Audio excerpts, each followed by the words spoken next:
Okay, welcome. We are Hello. back with Cartoon Brew's live stream. I am Amid, and I am broadcasting live right now from Los Angeles, and I'm joined by who are you? Cole. Cole. you you say it like as if I've wandered in off the street. Who are you? Yes, my name is Cole, and I'm broadcasting also live from Dublin, Ireland here. So hello, everyone. Hello. So we are a weekly live stream that happens once a month. But we have a good reason this time for not being Mm. here for a couple weeks. We our last live stream was from Annecy, and Mm. and then stuff happened after Annecy. Do you want So to illuminate the people? yeah, Yeah. as a lot, this article got like a crazy amount of feedback. A lot of it just privately, but it was I published what Mm. happened. I got COVID at Annecy, so that was Mm. explained why, and apparently COVID hit me really hard. Wow. So yeah, and I was out for a few weeks, and you got through fine. I think nothing happened to you, Cole, right? No, no COVID. I had a great time. I had a great time. I didn't get sick at all. I mean, anesthesia is tiring. It obviously wears you down. So you do need a kind of recovery period when you come back. But yeah, no COVID, nothing. Absolutely. I didn't feel the need to reflect in a fever dream and write an article about it. But You hung out. We've already published a few of your pieces. You interviewed the Wild Robot Mhm. filmmakers and Despicable Me 4 filmmakers. What were some of the highlights for you at the festival this year? Actually, I think for me, the highlight this year was just talking, hanging, and chatting to people. I think was really it because I didn't get the time to see things. I saw the only film I saw really outside of Despicable Me 4 and the Wild Robot panel was the Glassworker, the premiere of the Glassworker, and that was really lovely because obviously the guys they've been working on it for 10 years, and to see a film made within such limitations to of that quality, I'd say, is kind of mind blowing. Like really and truly, you can definitely see the technical limitations on screen, like where they fell short of money and stuff and talent. But for a first feature run from a group of people who've never animated anything, it's phenomenal what they managed to get done. So we got to And they point put this me out. sitting right alongside the crew as well, and people kept coming up and thanking me at the end or congratulating me. I Well, thought you I did have a nothing to do with this film. but you did a Yeah, really important interview also for Cartoon Brew, which was the filmmakers. Was it last year or 2 years ago? I don't even remember, but 2 years ago. two Yeah, years ago, 22. right? And that was a really Yeah. interesting interview, but it gave a lot of exposure to that project. We got to point out, Glassworker is a 2D animated film from Pakistan, their first Mm, 2D animated film ever. yeah, very first. And it makes sense as to why they've never had a film there before because it's not a typical career path thought of inside of Pakistan. And if anyone wants to watch the interview, it's really interesting. For me, what spoke volumes about their passion is they were constantly hitting brick walls of this isn't possible, and they also wanted to staff it up in Pakistan, but there's no trained animators there because there's not really that path. There's people who do art, but then you have to get a real job in society there. There's a lot of societal pressure. So when they opened up the doors to start hiring people, the people who were applying were people who never got the chance to do the art they loved and switched from being doctors and dentists Wow. to being animators, and they trained them from the ground up, you know. I think that's a path that, certainly a lot of, we're going to see a lot more frequently, because in a lot of countries in that region, Southeast Asia and the Middle East, Mm, they're all moving into animation. And uh, culturally, animation is not viewed, the arts in general are not viewed as very a prestigious thing that you want your children to go into in those countries, mm, because achievement is defined by, are you a lawyer, or are you a doctor, or are you some kind of a scientist. So this is kind of new ground that we're going to see yeah. repeatedly, I think, as different countries in those regions start producing more and more animated films. And this is part of the growth of the industry, that we're seeing the growth of the medium in the Mm, industry. So it's exciting. I think that I really want to see The Glassworker. I don't think there is any U.S. Release currently set for it. I don't know if you yeah, have any that's details on that. well, I don't know if I know they're partnered with Charades in terms Oh, of okay. distribution, so there should Nice. be something. They've only just released, or they will be releasing in the next 20 days ago or so, the Urdu um, um, version in Pakistan, basically. So there, it's like now is getting it out there, and it's funny. It's such. I know we don't want to spend too much time talking about stuff, but it's such an interesting point because art is culture. It's like the cornerstone of any society is the culture, and the cornerstone of any culture is art. And it's so surprising that I know it happens all the time. And the glass worker goes a long way to answer some of these things, which is like people go to war to protect culture, but during war, culture is turned off. You know what I mean? So it's like it's shunned, basically. You're seen as a coward if you're not fighting on the front. And that's such a really interesting dichotomy. So it's such a rich question in that kind of thing, where it's the same thing of like, why are you making an animated film? Why aren't you a doctor? And then you're like, well, actually, this is the cornerstone of culture. Cartoon Saloon again with Irish.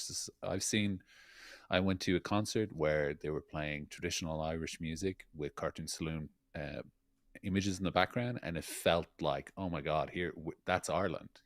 That's finally it. So it has this emotional pull. Nice. Nice. Yeah. Yeah, I mean, for me again, Annecy wasn't. There weren't many highlights because it was a work trip, right? I mean, you Yeah. can't do much when you're working. One of the highlights though is I did have dinner with Richard Williams' wife, Imogen Oh yeah. Sutton, and she gave me an advanced copy of Richard Williams' new book, which I'm not sure if I'm allowed to show the inside of it yet, but I have been Oh. reading it, and it is Hey. absolutely amazing.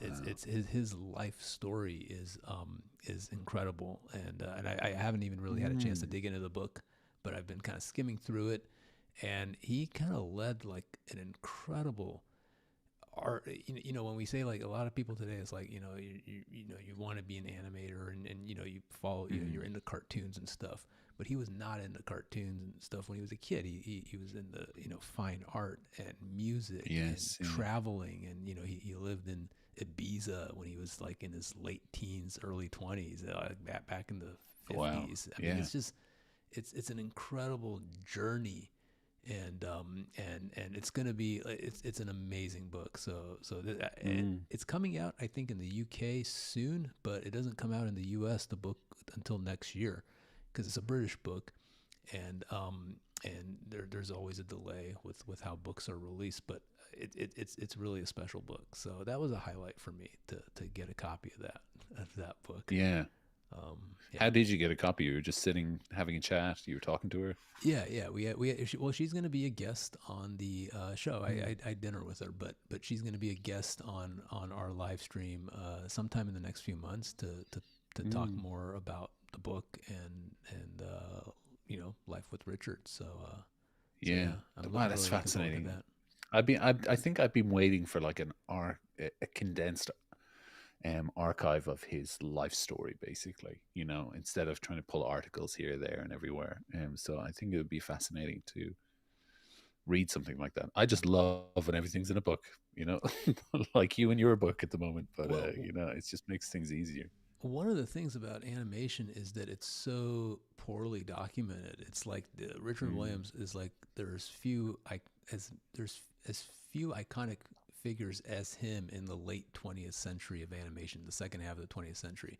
So you would think mm, like like somebody like Tim Burton or Quentin Tarantino, they have dozens of books written about them, right? Like we know mhm. everything there is. We know everything they've said in every interview, right? But a key figure in animation is completely undocumented, like in terms of any kind Mm, of comprehensive volume, and it's all putting together pieces here and there. So these books are incredibly welcome, and the internet, yeah. as great as it is, it's still like piecemeal. You can't really find any Mm, comprehensive. It's not a good substitute for actual information about someone. You have to kind of piece it together, and you only get like 1/100th of the story. Because I didn't know any of the stuff that was yeah. in this book, and for someone like me who's like really into history, like he talks about Emery Hawkins, which again, one of the Mm, greatest animators of the 20th century, and yet there's zero out there about him. So to have like 3 pages on Emery Hawkins is kind of incredible for to yeah. like who was this guy, right? Well, no one's Yeah. ever written about him, but Dick knew him really well, and so he devotes pages to people that taught him over the years. Why do you think it is so undocumented? Is it like a lack of societal interest, or I think that's my question? Yeah. animation isn't taken seriously as an art form, right? Yeah. Yeah. Obviously, by extension, the people that make it are not taken seriously either. They're not given the credit, because you Mm, know no one cares that Emery Hawkins like moved Daffy Duck like better than anyone, right? Because we don't mm, even care. Like it's not important how these characters move. They all it's all animation, but we don't look at it as a craft that people work their whole lives at, and they each have their own individual styles and approaches and personalities. These artists, we don't acknowledge that, and it's changing, but mhm. it's this kind of change that's taking forever to happen. So Yeah. yeah. Yeah. Speaking about, let's move on to our topic. We got a couple comments. Soggy Pebble says hello, and Hello, please, Soggy Pebble. and if you guys are on the live stream, feel free to comment. We also have another one Hmm. from Fru is. He says this summer Hollywood is laying off all animation workers too. That is true. Mm, Um, mm. so today's topic, our big topic, is the fact that uh, animation is saving Hollywood this year, and it's been getting actually some attention. So let's I want to bring up this article here. Hmm. Um, uh, Typically, it's not even acknowledged like animation does well, but it's so obvious what's happening this year with animation that Hollywood was Mm, struggling. And suddenly you have Inside Out 2 and now Despicable Me 4, and they're completely rewriting the story for Hollywood. Let me bring up this article that was just published today. This is mm. from The Guardian, and The uh, Guardian. and and and it is a pretty obvious title. How Inside Out and Despicable Me saved the summer. Have you seen either of these films? I've seen Despicable Me 4 because I got the chance to sit down with Chris, the director, and talk through it. But I've not seen Inside Out 2. How about you? I'm the same way. I'm gonna see Inside Out 2 sometime in Mm. the next few days. But I have seen Despicable Yeah, me Me too. 4, so so yeah, it's. I'm trying to figure out how we get the article here. Okay, let's bring it up. So that's Steve Carell doing his thing. Yeah, Um, standing so beside a Mega Minion. Yeah. yeah, there we go. Yep. So this article basically goes through the what's been happening Hmm. recently. So Pixar's Inside Out 2 is the fastest ever $1 billion movie. That's actually not true. As I pointed out in our box office report, it tied the CG remake of The Lion King for fastest to 1 billion. It took 19 days to get there. But nevertheless, that's incredibly fast, and I don't think anyone was Yeah. expecting, after all the struggles that Pixar has had Mm. over the last few years, that this film was going to be as big as it was. It was a huge surprise.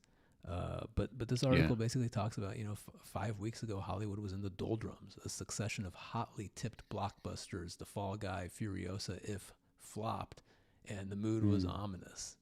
The last time early summer box office takings had been so low was in 2000. So it was a Wow. dire scenario, and I think a big part of that is the strike, the writer's strike. Yeah. The titles that have been coming out, they're not necessarily some of the big ones that they had been planning, and so there just wasn't a whole lot. But animation saved the day again because we weren't as affected by the writer's strike. Animation works on a much longer timeline, so the films that were in Mm. production, during the strike, they were already well written, and they were moving forward with the production on them. So we're still Yeah. getting the Yeah. big blockbusters that we were planning for this year. Um, so then the article talks. I'm trying to get it. The article talks about how the projections for Inside Out 2 initially were about Hmm. 80 to $90 million for the U.S. launch, and I actually thought that was very optimistic. I didn't, because again, we were looking Mm. at what's been happening at Pixar. I didn't think that the film was going to even achieve that. I thought it was going to make maybe 60 to $70 million, but clearly Yeah. something happened. The film made $155 million on its opening weekend in the U.S., which is insane. I mean, that was completely uh, not expected. Wow. Yeah. Um. I think there's just looking at the article there, and even thinking about Inside Out 2 then as well. I do think, especially in my head, and this is something I can find very hard to detach from, but it's like to write something off like that, based on the history of something, and Inside Out 2, like a sequel, always seems to be more of a less a story thing and more like let's make some money, that kind of way. It seems to, that's in my head how I always look at this stuff. But the more I started to see of Inside Out 2 and how because Inside Out was very delicately done, right? That was a beautiful film, and it helps a lot of people explain the emotions and everything that they're feeling. But then suddenly you've introduced this key character anxiety, which is something that everyone feels, and it kind of drew me in to be curious about it. Now, on top of that, I don't know how much that curiosity is played in animation saving it, because there's a quote here like, this is beyond marketing, beyond explanation. It kind of goes to show how hard the market is really to predict, um, especially for all these things like Furiosa. Mad Max always does very well. The last one was crazy.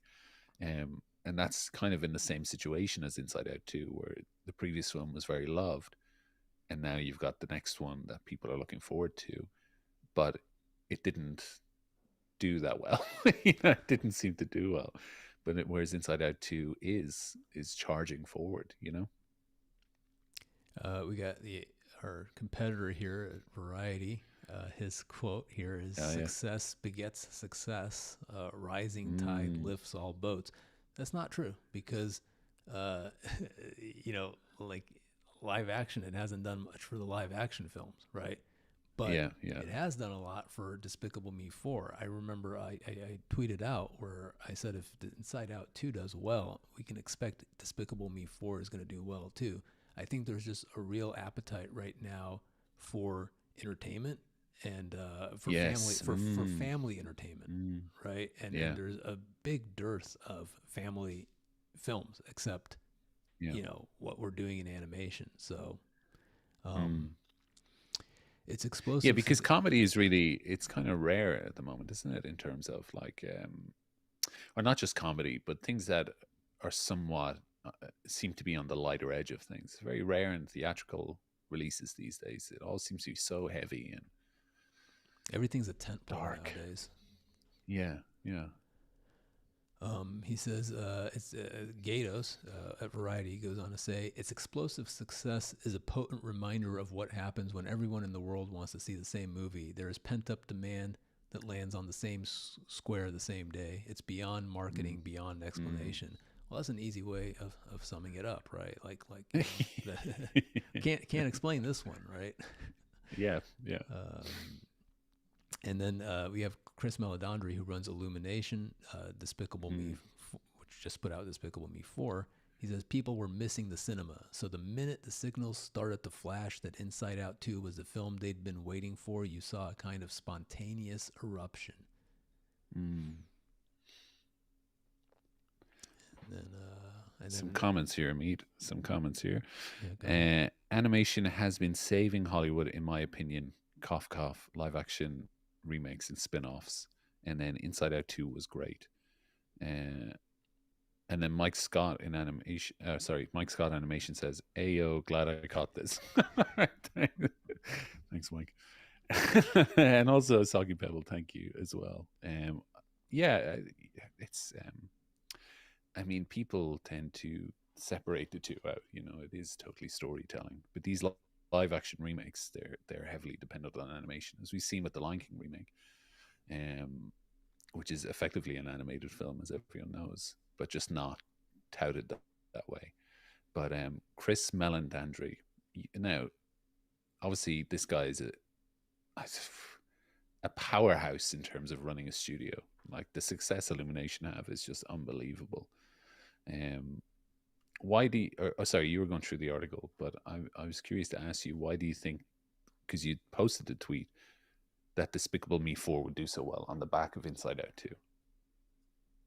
Yeah, yeah. I mean that's just. Well, I'm asking you the question. Yeah. What's the question though? Yeah, why do you think Inside Out 2 or Despicable Me 4 was going to be successful on the back of Inside Out 2? Why did you think that? I'm just sensing that the stuff that Mm. Hollywood is releasing is not connecting with the live action Mm. films that they're releasing. They're not connecting. So when you have kind of these uh, animation kind of institutions like Despicable Me Mm. 4, the Despicable Me franchise, people are going to come out for that right now because there's nothing else Mm. that Hollywood is offering. And this is why I wrote a couple Mm. days ago that animation is what's saving the film industry right now, is because whatever they're doing in live action, it's like I saw The Fall Guy. These films, like, they're just a complete mess of Mm. action and just stuff happening on the screen, but there's no real core to them. There's no real kind Mm. of the animation, for what it's worth, has a lot going on with kind of meaning in the stories. Despicable Yeah. Me 4, I mean, the whole film, it's not the best kind of structured story, but at its core, it's about a guy balancing family and career, right? Mm. And that's a theme that I think a lot of people can relate to, right? So there is a kind of a Mm. core to the, even if the films are kind of sometimes a little bit silly, there is a core Yeah. to what these films stand for, and something that families can relate to, which is, I think, Mm. live action. We're not seeing a lot of relatability in the films that they're releasing. They're just, what are these films about? Nothing. Yes. Yeah. That's true. Yeah. I think what's going to happen, it's going to be interesting this year, as you look at um, what the release slates are for the live action films and for animation. And for animation, we still have a lot of stuff coming up that could do Yeah. well. We have Wild Robot, which is an original film that's coming out. We have Moana 2. You have Mufasa. Uh, Mm. I mean, there's still a lot of stuff that is on the slate, and all of these films could be, 500 million plus grossers. Yeah. So it's Yeah. it's going to be a really interesting year when we look back and go, um, you know, what impact did animation have? Right now, just 3 films in the U.S., animated films, Inside Out 2, Kung Fu Panda 4, and Garfield, they account for 25% of all the film grosses in the Wow. U.S. film industry this year, Yeah. right? One out of every That's crazy. $4 is going to animation. One out of four Mm. films is not animated, right? This is 3 films out of like dozens of films that they've released. And with Despicable Me 4, we potentially could be, in the next few weeks, by the end of July, we could see 1/3 of all the box office gross in the U.S. going to just 4 animated films. I mean, Mm. this is what's happening this year is, I, again, we're seeing the articles about it right now, but I don't think the full story has been written. It's going to be a huge year for animation, and this could have a tremendous impact on how Hollywood starts to see animation in terms of investment in it, in terms of prioritizing it over Mm. live action projects. It's a very positive moment, and it needs to be pointed out. We need these kind of positive Yeah. moments because the animation industry is by many accounts not doing very well domestically right Mm. now in terms of the Yeah. worker side. It's funny at Annecy, it seemed to be the big thing of like everyone I was talking to who's going up to meetings, they were just trying to find where the money is now. They were just trying to find like what's, because obviously they're slating ahead, right? These features take so long to develop, but or TV shows, they're years in the making. So they're all trying to find where the money is and what to do with that. So it's exciting, like you said, to see something like this, to say, actually, you know what, we're doing okay. The industry is doing pretty well in terms of its success. So hopefully now the studios, that now that they've tightened their belts a bit, they'll come back and be like, actually, let's keep doing this. It's all waxes and wanes, anyways. It does, Um, and I think we're going to yeah, see. We're kind of at the. Honestly, I think we've turned the corner. I think we've hit the bottom right now for the heard industry, it and here we're first, guys. yeah. Heard it here first. Yeah, No, we are on the way up. Does that mean everyone's going to get a yeah, job tomorrow? No, but I think this next year is going to be mm, pretty positive once we get past these negotiations for the animation guild. We yeah, have one more yes. comment before I move on to another big topic that's related to Mm, this. But this comment from Soggy Pebble, I was really worried when I heard the news about How to Train Your Dragon live action. But when I learned mm, Dean DeBlois would be directing, that kind of quelled my anxiety about it. Yeah, yeah. I mean, yeah. I heard. Oh, I can't say this, but there's another big animated franchise that they're doing a live action version of, and it is Mm. this one's insane. This is gonna be crazy when people find out what this one Okay, is. I can't. But I don't even know what it is. So yeah, you yeah, it's piqued gonna my be. interest. All right, end the stream now. End the stream. Yeah. But it's funny, because How to Train Your Dragon was filmed in Ireland. So I know a lot of people who worked on that live action one, and they're all very proud of their work. Is They're all production very done proud on of it. that? Like shooting? Yeah, yeah. It's wrapped. Yeah, Nice.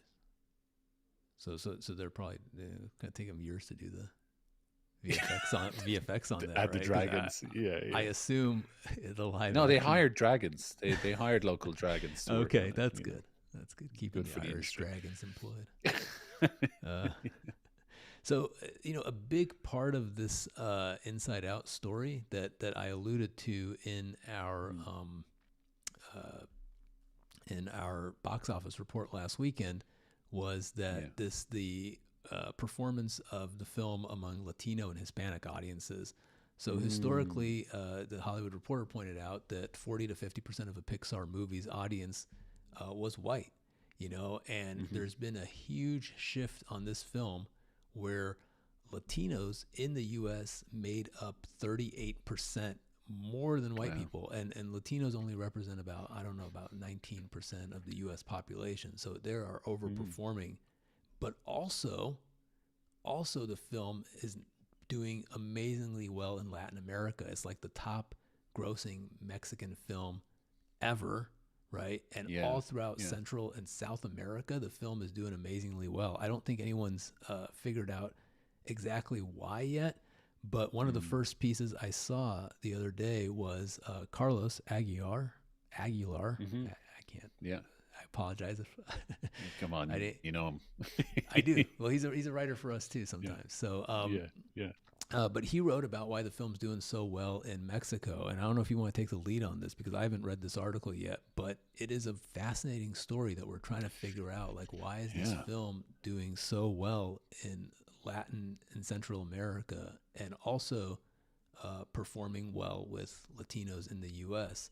So I Mm. don't know if you want to go through this article and kind of. Yeah. Let me have a look at it. So, this is Carlos's article. I find Carlos very. He's a good thinker. You know, that's He's, the worst English I've ever said in my life. But he's very, he's very thoughtful. Like he's a deep thinker. So, no, he's one of the a best. substantial, yeah, thinkers in the world. He's one, as opposed to me. Yeah, I can't even think my way around this sentence right now. A substantial chunk of that impression total came from Spanish speaking Latin America, like you were saying. Okay. Um, Play on words. So it seems to be what they're talking about here is how the titles were translated into the country's literal meanings. And it's even different in Latin America as it is in Spain, which is cool, actually. That's really cool. That means they're really focused on localizing it to local languages. In Mexico, a country with a long standing movie going culture, Inside Out 2 has already amassed a whopping 81.8 million. That's dollars, I assume. Oh, yeah, it is. That's It's got the U.S. dollar sign there. dollars. Sorry. Yeah, It's a dollar sign.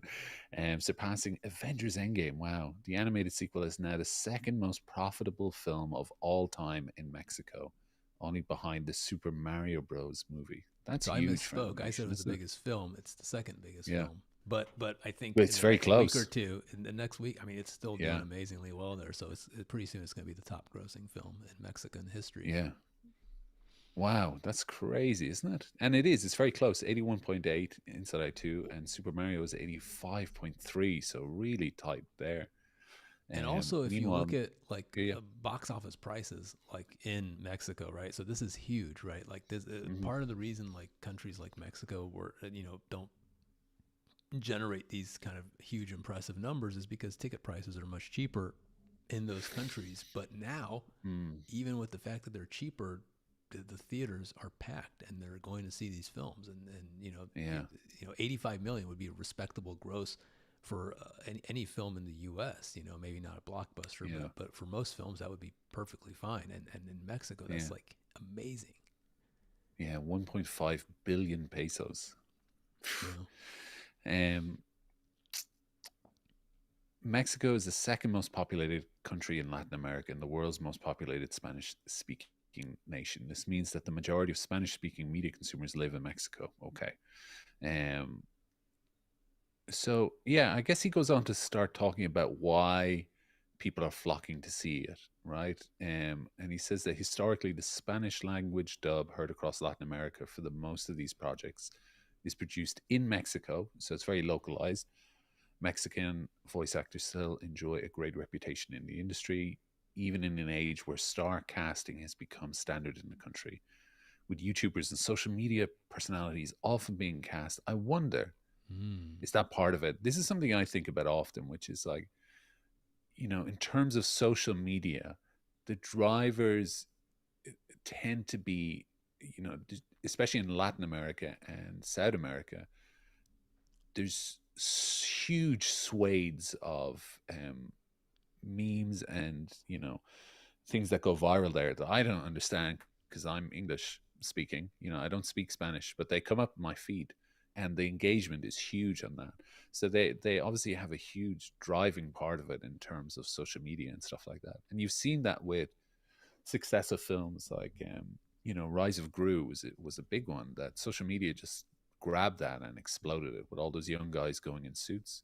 So I don't know if there is a some kind of drive in social media for Inside Out 2. And actually, as I scroll down a little bit more, Mexican social media gets emotional. Good one, Carlos. Since its release, the success of Inside Out 2 in Mexico reflects the humorous social media reactions that speak about the movie's notable cultural presence. Interesting. Um, let's have a look here. So, through tracking a meme's origin, though tracking a meme's origin is nearly impossible, one Inside Out meme that seems to have originated, at least taken off among a Mexican Twitter and Instagram users. I'm really struggling with this sentence for some reason. Features photos of the original emotions and caption a new emotion question mark. And then it has the tweet there. I mean, this is it, isn't it? Really, we're talking about a clever satirical joke there with an adult emotion, and social media pushing that. There's also an Inside Out 2, a video trend on TikTok has become popular among Mexican users. Um, Interesting. wow. To warn Yeah, her that's that cool. anxiety she experienced during the hockey game is only the tip of the iceberg. That's one of the things that I think is really interesting, and why I'm really bullish on animation right now is Mm, animation is. I mean, this is not a original insight, right? But there's a universality to it, to and when you yes, see these kind yes. of iconic characters, you can interpret them culturally in a million different ways Mm, because they're icons, right? You can't do yes, that yeah. with live action actors, right? Because Mm, a live action actor who's popular in the UK or in the or I mean, when I was in Canada, right? Like they have their own all these kind of Canadian actors, like celebrities up there who are completely mhm, unknown anywhere else, right? Because it's a yeah. very local thing. Animation is not local. You can put these emotions Mm, in any country and they're going to run mm, with it on their own and they're going to do their own thing yeah, with it, right? So yeah. there's an amazing potential for animation, and this has always been the case, except Yes, we yeah, did not yeah. have the distribution mechanisms and the globalization of the film Mm, industry that we have today. And I think one yeah. of the big mistakes that Hollywood made, which is just becoming evident right now, is about 10 years ago they were like, "Oh, China's the big market. We gotta start Mm, localizing stuff for Chinese audiences," and that turned out to be a dead end. But what we're seeing right now is in the developing countries all over the world, in Southeast Asia, yeah. the Middle East, Africa, Central and South America, they're all coming on board and they're getting excited about these films. And we don't, and unlike where for China, we were trying to adapt the films for like the Chinese government and make it appropriate for those audiences. We don't, Hmm. American producers no longer have to do that for these other countries, right? You just give them good characters, engaging Yeah. stories, and they're going to run with it and do their own thing with it. So it's Mm, becoming a really interesting moment where the film, even though it may the film Hollywood, sorry, not Hollywood, but the theatrical marketplace, I think it has peaked in the U.S. and in Western in Europe. I I, mhm. I don't think it's going to get much bigger, but there's amazing potential for growth in other parts of the world right now for the Hollywood film industry. Yeah. And I like what you said there because I think now film stars are more accessible, right? So the personalities are more known. And you tend to go into a film knowing who the person is, and you're like, wow, that was a great performance from that specific actor, and I've been following his stuff or her stuff on social media for a while, so you've already identified like a personality to that person. And it is a thing now of like people are getting a bit fatigued with Hollywood casting. I've heard people talk about Dune, and there's certain characters in Dune that are obviously perfectly cast, most of it, but then you've got people, they're just like, I wasn't expecting Anya Taylor Joy to just pop in for like one scene cameo. And it just felt like, let's just get her in there for the casting. This is what they're saying. And you can kind of understand that fatigue to a degree. Whereas with animation, it's rare. It's not so much a big thing anymore where it's like personality cast, right? It's not. I know DreamWorks are amazing at that, like pushing that forward. Pixar never really seemed to focus on that. It wasn't. It's never about the names of who's in it, really. Um, but also when you talk about China, China's not doesn't have a big social presence on social media. Doesn't really have it. It's very tightly controlled. Whereas countries in Latin, South America, any kind of in Africa, they've huge presences because there's no control over that, and young people are engaging to a huge degree, so they're able to share these memes, get them going, create them, which I think is a big thing as well. And even in this article, when you scroll down, I can just see more memes being generated with these I like had not classic seen cartoon that. characters. That's Yeah, crazy. that's it's good though, isn't it? Because it I makes love it. sense. They understand it, and it just kind of keeps going. You keep going down, and there's just more, Oh wow. um, and that's so good. Social media. I don't. Oh my god, this is such a comprehensive article. I'm still going here. It's just good stuff. Emotions. Yeah. So Mexico has Popcorn Bucket Wars 2. Oh, they're doing that down there. Yeah. Oh, look at that. Um, because that Dune popcorn bucket was crazy. That went viral like wild. Are they But going to now they show seem the? to Is this the in? Dune Oh one. wow, this lights up. That's cool, isn't it? I want one of them. I Yeah. know, I know. I mean, this is kind of like it used to be. Like you had to buy the toys, but now the toys come with your movie ticket. That's kind of cool. Yeah. Well, I hope they do. I'm sure it's like a Yeah, premium extra you get. But it's great that it's just available. That's so cool. So I think there's like a lot to be said. Like you're saying now that they're looking at different markets and how to engage with the people to kind of spread the message of it, rather like kind of a grassroots movement rather than push marketing in your face. yeah. We got a comment. But you can. Oh yeah, go on. Uh, I was disappointed when I learned Bill Hader and Mindy Kaling were not going to be an Inside Out 2, but obviously the rest of the world didn't care or notice. Yeah, that's true. So I They mean, didn't. Yeah. they were. I guess Pixar does do kind of the celebrity casting as well, but these are not. They're not kind of. I don't want to say they're not A-listers, but they're not like huge names in Hollywood either. So Mm. it stays true. Like one of the breakouts of Inside Out 2 is Maya Hawke. I think that's her name, Yes. and Yeah. Yeah. Yeah. for Anxiety, and she's not like a famous name, but being in a Pixar film almost makes Yeah. you more famous But than she the is rest. well known with younger people because she had a standout role in Stranger Things, right? She was in that Okay, show and she was incredible in it. So there's engagement on different levels because of that as well. And at least I think so. Anyways, I hope so. That's my guess. so yeah, how do you think Wild Robot's gonna do? I'm curious. Do you think that's gonna be a big breakout or no? Because I love what I've seen from that film so far, but it's also Yeah. it doesn't play by a lot of these rules that we expect for these kind of films. So it's gonna be it's a very different kind of animated feature. I hope it Mm. does well because it's one of the few major original titles we have this year. And original is Yeah. based on a book, so it's not really original, but Yeah. it's what is considered in kind of the industry lingo to be an original film because it's not based on an Mm. existing IP that existed in film before, and so Yeah. it's a very unique film, and Yeah. And it also has like I mean, Chris Sanders, come on, like in terms of when it comes to writing relationships, I don't think really in animation there's anyone better than Chris Sanders in the depths that he is able to get to, with Lilo and Stitch and How to Train Your Dragon, The Croods, even, there's incredible emotional depth in all those movies that seems evergreen. And from what I've seen from this film, like it has it in spades. People were weeping at like a preview at an opening 10 minutes of that film. And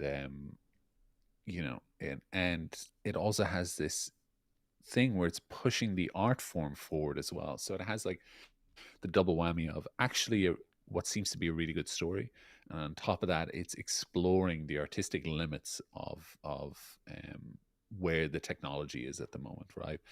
And for me, I really hope it does well for that reason. Will it do well? I think the character's so likable. Roz is just so likable, and I'd be curious to see how they get on once we get into like the final stage pushes and once social media gets a hold of it, right? Because it's primed to be just a beautiful, beautiful film. yeah, I don't know if we're gonna see a lot of memes like we're seeing for Inside Out too. But again, Yeah, I don't think so. Yeah. maybe we will. I don't know, but it does speak to why Hollywood is also moving more Mm. towards franchise, because the characters are established, and again, they Yes. want people to have access to the characters. More Yes. Yeah. if there's anything that's true of the Despicable Me franchise, is that the stories are not important, right? They're incredibly clumsily constructed. There's Yeah. some thematics, like I mentioned earlier, in their stories, but Yeah. ultimately it's the characters, right? You want, Yeah. and Yeah. that's always been animation's strength is Mm. characters, right? Yeah. So you have these established characters. It's hard to, build out characters from scratch. But Mm. nevertheless, like Inside Out 2, or sorry, Inside Out didn't exist 10 years ago either, right? So it Mm. came out in 2015. So you do need to constantly introduce new characters. But I think Yeah. there is going to be, even in upcoming films, there's probably going to be a strong focus on character driven films rather than films Mm. that have like incredible stories, just because right now in the global culture, characters are what is driving the success of animation. Yeah. Yeah. Totally. And even just looking at those memes that were kind of posted there, those people have a great grasp as to what Inside Out is about because they've had so much time with the first movie, so they're able to like put in, uh, you know, like that meme of, um, Ren and Stimpy, or who's in that picture, and the bus driver Otto from The Simpsons, and they're all around the table. Yeah. That's like a really good example of someone is understanding exactly what the movie is about, but also being able to put in like a humorous twist, and that anyone gets the second they see it. Whereas something like The Wild Robot, they have to go and watch it first to get some kind of understanding of exactly what it's about, before it becomes memeable, like you say. And Unless, it might take years. yeah, Sorry, go ahead. it may take years. Yeah, unless there's like they release an image that is just bonkers crazy and people take it and like start photoshopping things on top of it. Like you saw when the PlayStation 5 was released, and people start putting it as the Pope's hat, and because it just looked like this crazy shape.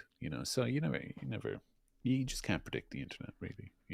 The one of the interesting things in that earlier article in the Guardian about the Mm. success of Inside Out 2 was that they talked about how, this whole streaming idea of let's send film straight to streaming, and Mm. streaming is eating into our profits, isn't it, it's been a big story. But it was mentioned in the article that also the fact that Inside Out has been on streaming now for since Disney Plus launched, right? Yeah.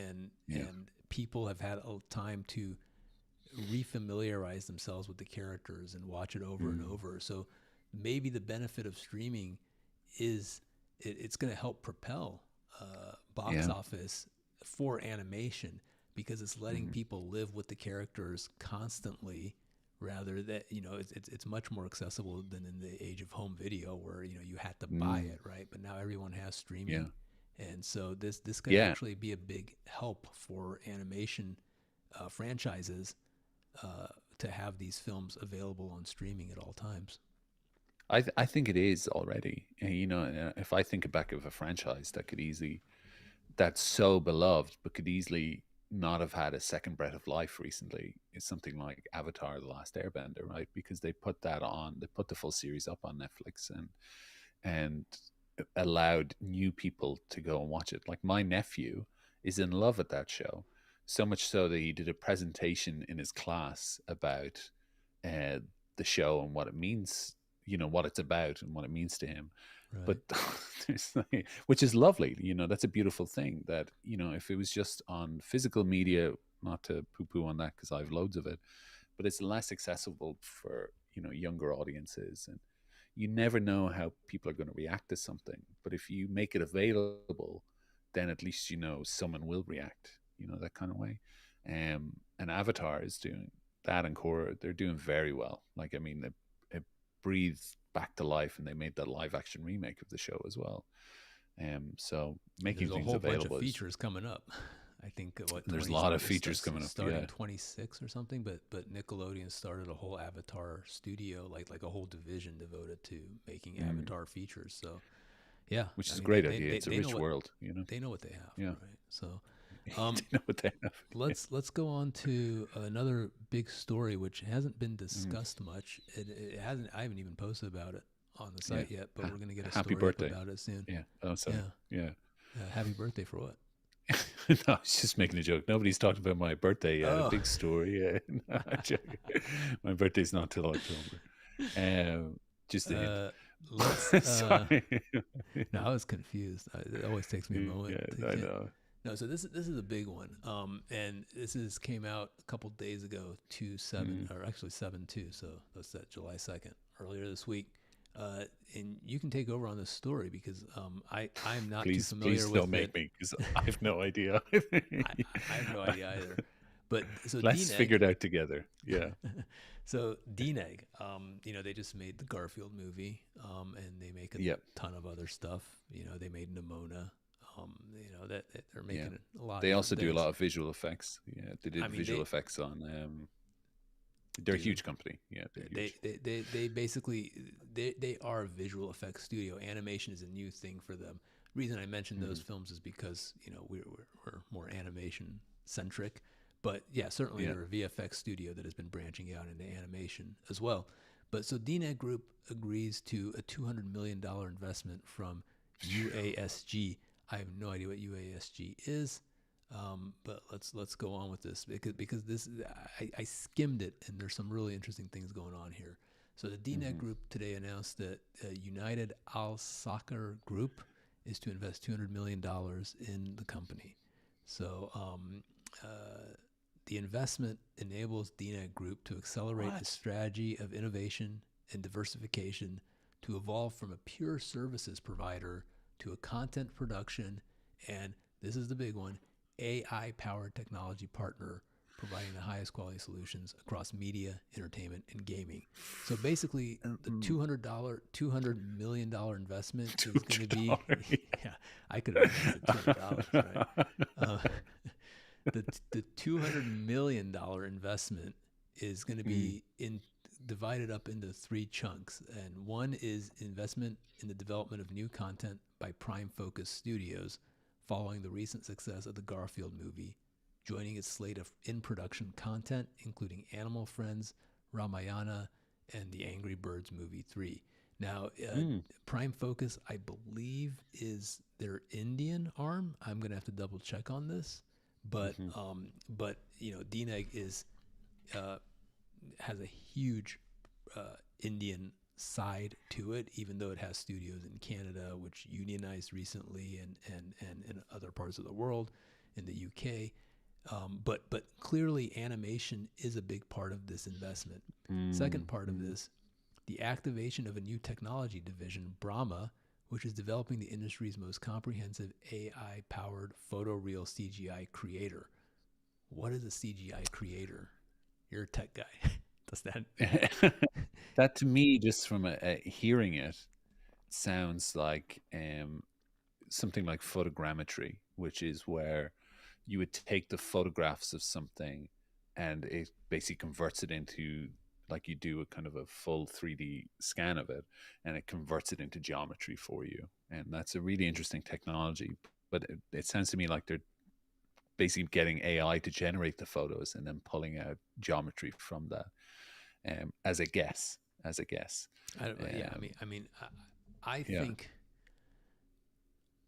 I'm reading it as they're basically trying to find ways to incorporate AI into the CG pipeline, right? Totally. Yeah, totally. Yeah, To yeah. eliminate more because there's a lot of That'd be stuff. asset based stuff, right? That'd be all assets like rocks and trees and this kind of stuff. And Well, yeah, maybe, yeah, but maybe, I maybe. think I think a lot of it might be like painting out wires and just basically taking tasks that have previously been done by humans and just having Hmm. if you can create it all in CG, you don't need to deal with that anymore. I don't know what it is, but I think a lot of it is a lot of companies nowadays, they don't want to miss the boat on AI, right? So they're just Yes, nobody does. Yeah. if you say AI, you can get investment, and I don't know. I'm sure they know what. I'm sure they have an idea of what they want to create, and I'm sure they have dozens of people working on it. But it's not really clear what it is from what a photoreal CGI creator is, other than there's probably they're looking to eliminate. I mean, they have, I believe, over 7,000 employees right now, most of them in Yeah. India. So I assume a Mm. lot of this is dedicated to lightening their workforce. But I don't know. And then the third thing, What a nice way of saying firing loads of people, lightening their workforce. that's executive talk there. Yeah, Um, exactly. and then the third part of this $200 million investment is opening a new visual experience hub in Abu Dhabi, which plans to develop a world-class ecosystem for content production, storage, and distribution in the region. So clearly, this investment is coming from the Middle East, where they are, Yeah, yeah. investing in all kinds of tech over there right Hmm. now because they're trying to move into kind of a post-oil society right now, and they're Mm. trying to basically be more tech forward as a replacement for Yeah, their previous success with natural resources. So that's I think a big part of the story too, is that they're yeah. moving some of this work may end up moving to the Middle East. Um, Or they're just financing it, right? And because I'm just reading up in this group here, the UASG, um, and they're just kind of a conglomerate, really. They own and operate a diverse yet complementary portfolio of UAE based companies. mm, Um, and they kind of function in multiple sectors: automotive, heavy equipment, property management, construction, joinery, food and beverages, hospitality, retail, travel, so many different wow. things. So it's just like a company with a big bag of cash that they're just trying to diversify a portfolio. This seems to be more like an investment fund, um, than a company that's necessarily focused on just media stuff. That kind of way. They're just investing in these things, because even they're about us here. They're like, it's renowned for its commitment to quality, professional management, and leadership in several key industry sectors. I mean, that just doesn't mean anything. That's just anyone could say that. Um, that's so fascinating. This Brahma stuff now, again, worrying, is that everyone's going after AI, and prime focus is the Indian arm. Yeah, definitely. Um, So one of the of interesting things is in DNEG. this quote from the CEO of UASG is that Mm. we are set to drive innovation and generate significant job opportunities across the UAE. So clearly they're Oh, so thinking they of are. Wow. moving, that this studio that they're going to build there, they're going to be moving work out there, and that's actually great for the middle Mm. to have a major. I don't believe there are any major like VFX players. There's certainly No. many of them in the Middle Mm. East, but I'm talking about like Mm. major from Prime DNEG or Frame Store or Yeah. MPC. I'm not sure a lot of them have presences there. So this is I think a very significant piece of news, even though it's not exactly clear uh, how it's going to play out. Uh, Yeah. this is and it plays into the fact that last year there was a huge rumbling going on at the DNEG studios in Canada, right? And now Mm. most of those studios have unionized. I believe DNEG Vancouver and Toronto and Montreal all went union. I would have to Mm. double check that, but I'm pretty sure they unionized the whole industry up there. And so now we're starting to see again the shift is going to happen where it's going to, Canada's becoming a little bit more savvy on Hmm. worker rights for VFX workers right now. Right. And, Yeah. and they're still very competitive with all the tax credits that they have. Mm. But Hmm. there's going to be some work, I think, heading out to other parts of the world right now, like the Middle East. And, once the Middle East is, once that happens, then it'll go to other Yeah. places like Africa over the years. So I mean, it's all shifting every week. Mm. You know. Yeah, it is shifting, and UAE, they're always trying to do new and different things, and trying to find where, like you said, they're trying to shift away post oil. One of my good friends, Fatima Al Mary, like she made a 2D animated web series called Imara. That was her government help fund. That was a UAE thing as well. So I mean, they're always looking for the next thing. Really, it's really really interesting. Um, Again, this AI thing, because it seems to be that it's a balance of expanding the studio, but also join the AI race to offer a kind of a unique tool to make their costs lower, like you said, reduce the workforce. What was the lovely phrase you used again? Lighten the workforce. Well, but what's interesting though is that we're also seeing like, you know, part of the investment is to create more Mm. jobs, and the other part of it is to create tools that eliminate jobs, and they're both kind of Yeah. happening parallel to each other, which is incredible, right? Like Mm. uh, you have to hire more people to create tools to have less people, right? So it kind of evens out. It's like it's there's going to be a lot more tech people being hired to create Mm. the tools that get rid of the artists, right? And and Yeah. and And then, yeah. and I'm not Sorry, too me. Go worried on. about it because when CG happened, right? I've said this quite a few Hmm. times, but when one of the biggest fears when CG was like starting to happen in the late '80s and '90s was that all the workers were going to be eliminated. And if you look at like the credits of any CG film today, there's like 2,000 people on it, and there used to be like 300-400 people on a 2D film, right? So it It's actually like true. Yeah. created 5 times more jobs.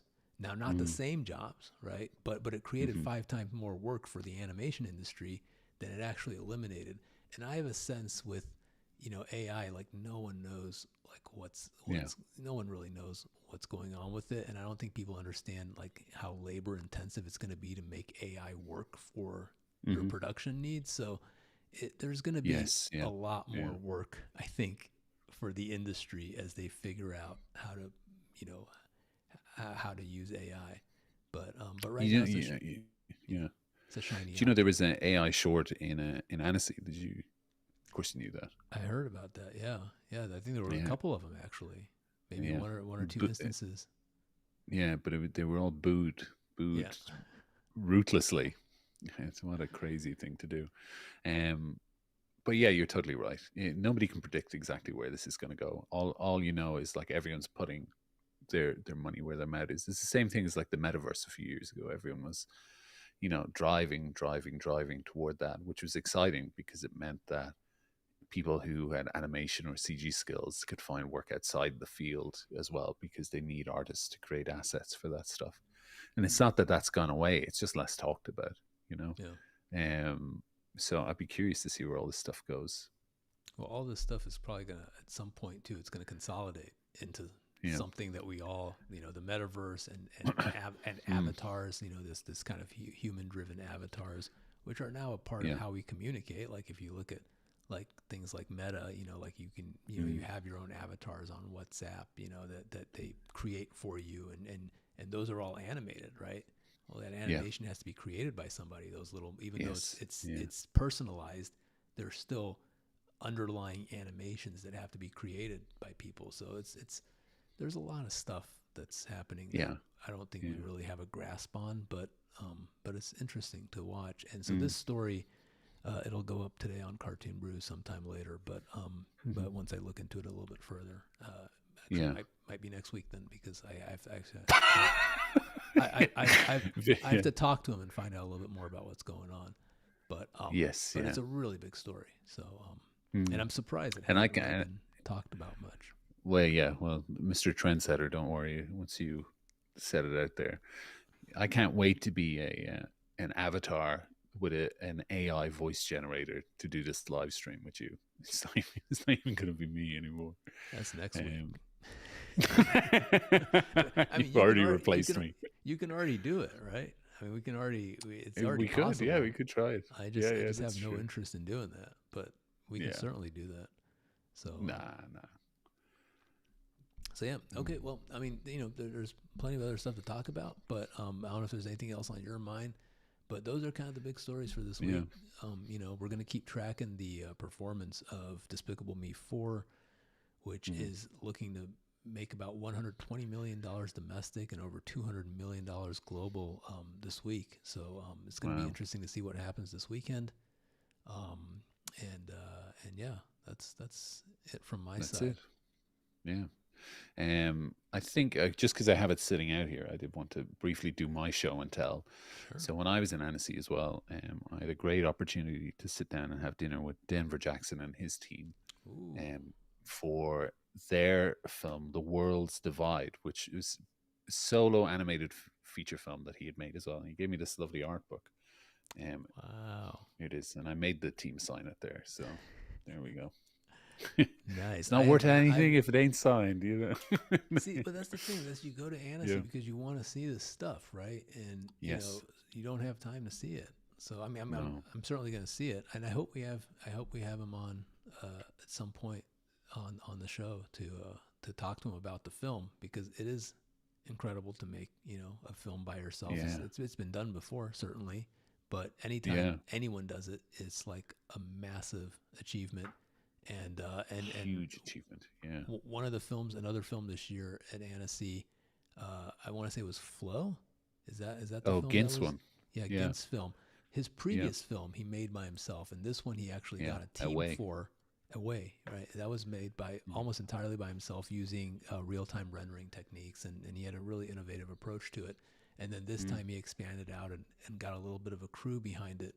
But certainly technology is making it so that if you're willing to put in 4 years of effort, you can make a film by yourself, Yeah. technically. So it's an incredible accomplishment whenever anyone does it. It is incredible. And the fact that I think Denver said he took 2 years off of work basically to kind of make this film. And he was working Wow. 7 days a week animating this.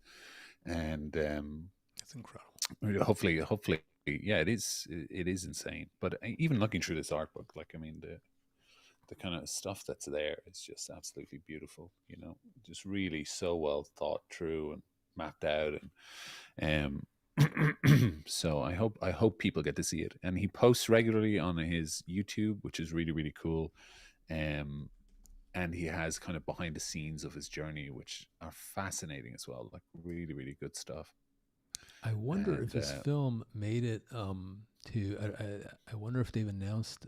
I know they announced the features at Ottawa. Oh, really? I wonder if it's one of the features that was selected. They just announced Yeah. them, but I can't remember. Let's see if it's. Here we go. Drum roll. Is it on there? Oh no, it's not. Well, you know what? But I bet it Oh, wasn't okay. done. Oh, well. but boys go to Jupiter. Hey, look, Julian's is there. Yeah, wow. He was our Wow. guest early on in the show. Yeah. Gint's And film so is Flo there. as well. Yeah. Yeah, wow.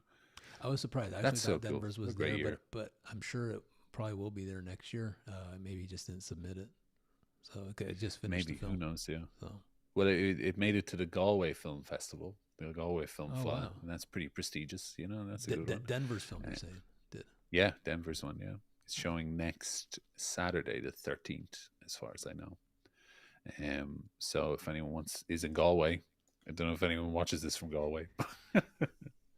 Go and check it out, And Soggy Pebble left us a comment here. Flow looks really interesting. Would love to see it. Yeah, absolutely. I mean, just even the story behind Away, and then to get a team behind and make Flow. And Flow did incredibly well at Annecy. Swept the board, it won more So- awards than any other film? I think it won 4 awards. Yeah, really swept the board. So yeah. Mm.